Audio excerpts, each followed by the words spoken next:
ამ წუთებში ხალხმრავლობაა რუსთავის საქალაქო სასამართლოსთან, სადაც ყიზილაძის ინციდენტში მონაწილე 6 დაკავებულის აღკვეთის ღონისძიების შეფარდების საკითხი სასამართლომ უნდა განიხილოს. თქვენ უყურებთ ინგა გრიგოლიას დღის ამბებს 4-ზე.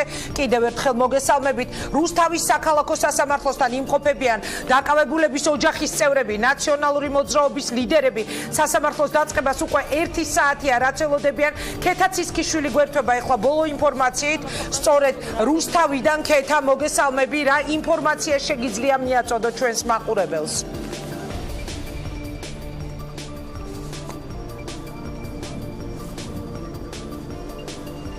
ქეთა, თუ გესმის ჩვენი, რა ინფორმაცია შეგიძლია მაყურებელს რომ მიაწოდო?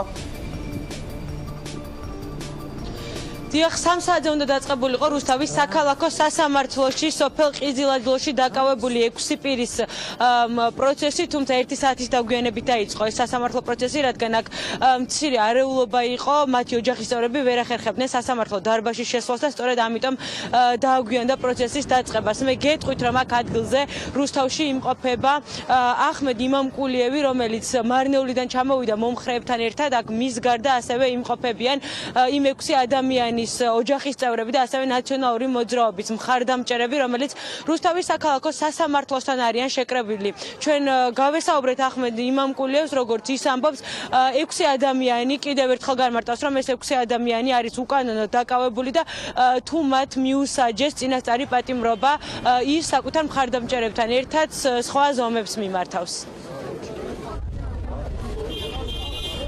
იგივე სცენარი იყო კორცხელში დაუშვათ, სადაც 8 ოქტომბერს არჩევნების დღეს რაც მოხდა მარნეულში, იმაზე უფრო მწვავე სიტუაცია იყო. იქ ცემეს ჩვენი პარტიის წევრები, მაგრამ იქ მყოფი არც ერთი წევრი არ იყო დაკავებული სპეცრაზმის მხრიდან, არც ერთი იყო წინასწარ იზოლატორში მიყანული. იქ უბრალოდ ამათ აცლარით ჯარიმით გაუშვეს ეს ადამიანები, რომლებიც იქ იმყოფებოდნენ. რატო მოხდა აქ მარნეულში სპეცოპერაციით დაკავება? ეს მე ერთგვარად ვთვლი, რომ ეს არის დაშინება მოსახლეობის, სადაც გვაქვს მეორადი არჩევნები 51 უბანზე. როგორც გითხარით, სასამართლო პროცესი სულ რამდენიმე წუთის წინ დაიწყო. დღეს სხდომაზე ბრალდების მხარე 6 დაკავებული პირისთვის ამკვეთი ღონისძიების სახით პატიმრობის შეფარდებას ითხოვს. ჩვენ ვესაუბრეთ დაკავებული პირების ადვოკატებს, როგორც ისინი ამბობენ, პატიმრობის ნაცვლად ისინი გირაოს სანაცვლოდ მათ გამოშვებას მოითხოვენ, თუმცა ადვოკატები იმასაც განმარტავენ, რომ ეს ადამიანები არიან უკანონოდ დაკავებულები და არც პატიმრობა და არც გირაო არ უნდა შეუფარდონ მათ და ისე გაანთავისუფლონ სასამართლო დარბაზიდან. არც ერთი ჩვენი დაცვკეჭყოფი როგორც მოგეხსენებათ, თავს არსნობს დამნაშავედ, როგორც ჩვენთვის გახდა ცნობილი მათ მიმართ პროკურატურა ითხოვს აღკვეთის ღონისძიების სახით დაპატიმრების გამოყენებას, რაც ჩვენს თვალსაჩინოდ არის სრულიად შეუსაბამო კანონის მოთხოვნებთან.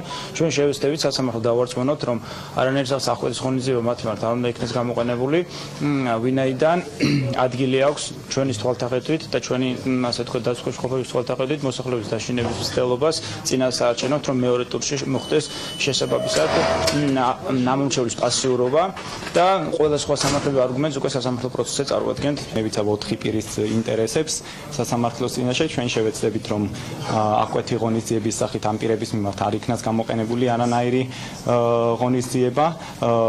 თუ საჭირო გახდა, შესაძლებელია, რომ შევთავაზოთ სასამართლოს ალტერნატიული ღონისძიება გირაოს სახით მაგალითად, მაგრამ ჩვენი აზრით ეს ადამიანები უნდა დარჩნენ ნებისმიერი აღკვეთი ღონისძიების გარეშე, არც პატიმრობა არ უნდა შეეფარდოთ მათ და არც სხვა სახით აღკვეთი ღონისძიება, ვინაიდან არ არსებობს არანაირი საფუძველი ამ ეტაპზე იმისათვის, რომ ისინი იყვნენ წინასწარ პატიმრობაში. სასამართლოს სხდომაზე დღეს რუსთავში ასევე იმყოფებიან ერთიანი ნაციონალური მოძრაობის წარმომადგენლები, როგორც ისინი ამბობენ, ამ 6 პირის დაკავება არის უკანონო და ეს ყველაფერი ქართული ოცნების მხრიდან გამიზნულად ხდება იმისთვის, რომ მეორე ტურის არჩევნებში ხალხი დააშინონ და ნაციონალური მოძრაობის მხარდამჭერებმა პარტიას მხარი არ დაუჭირონ.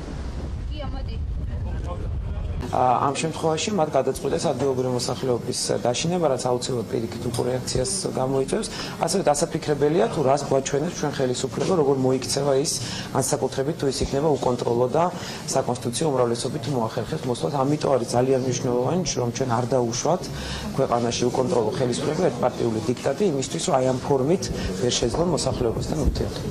ეს რაც ახლა ხდება ამ ახალგაზრდა ბიჭებთან დაკავშირებით არის ძალადობა უბრალოდ და ძალის ჩვენება სახელმწიფოს მხრიდან, ქართული ოცნების მხრიდან და რა თქმა უნდა ეს არის ორმაგისტანად, როდესაც კორცხელში ვინც ძალადობის ინსპირირება მოახდინა, მათ მიმართ არანაირი ეგეთი მოთხოვნა არ ყოფილა და გარეთ არიან, ერთის მხრივ კორცხელი და მეორეს მხრივ ესეთი ტიპის დამოკიდებულება ამ მარნეულელი ბიჭების მიმართ არის აბსოლუტურად ორმაგი სტანდარტი. აქ უბრალოდ არის მცდელობა იმისა, რომ იმ კონკრეტულ სოფელში ყიზილაძის დროში, სადაც ქართული ოცნება წააგებს აუცილებლად განმეორებით არჩევნებს, მოიპოვონ რაღაც დამატებითი ხმები ესეთი ტიპის ძალადობის, მაგრამ ეს დარწმუნებული ვარ, რომ მათ არ გამოვყოთ. როგორც გითხარით, რუსთავის საქალაქო სასამართლოსთან იმყოფებიან იმ 6 ადამიანის ოჯახის წევრები, რომლებიც დაკავებულები არიან და ასევე ნაციონალური მოძრაობის მხარდამჭერები. მე არ ვიცი, ჩემს უკან კადრში ხედავთ თუ არა, თუმცა აქ ასევე მობილიზებულია რუსთავის პოლიციის თანამშრომლები. რა გადაწყვეტილებას მიიღებს სასამართლო, მიუჯიან თუ არა ამ 6 პირს წინასწარი ღონისძიების სახით პატიმრობას, სულ ცოტა ხანში გახდება ალბათ ცნობილი. იმედია შემდეგ საინფორმაციო გამოშვებებში ჩვენ უკვე რიგითი ადამიანების აზრს გავიგებთ, ვინც მანდგან ანეხა სასამართლოსთან, უფრო საინტერესოა ალბათ იმ ადამიანების აზრი, ვინც აცხადებენ, რომ საკუთარი თვალით ნახეს და თავად იყვნენ მოწმეები, როგორ შეიჭნენ მათ სახლში სპეცოპერაციის ჩატარებისას და იმედია ჩვენ ამას უკვე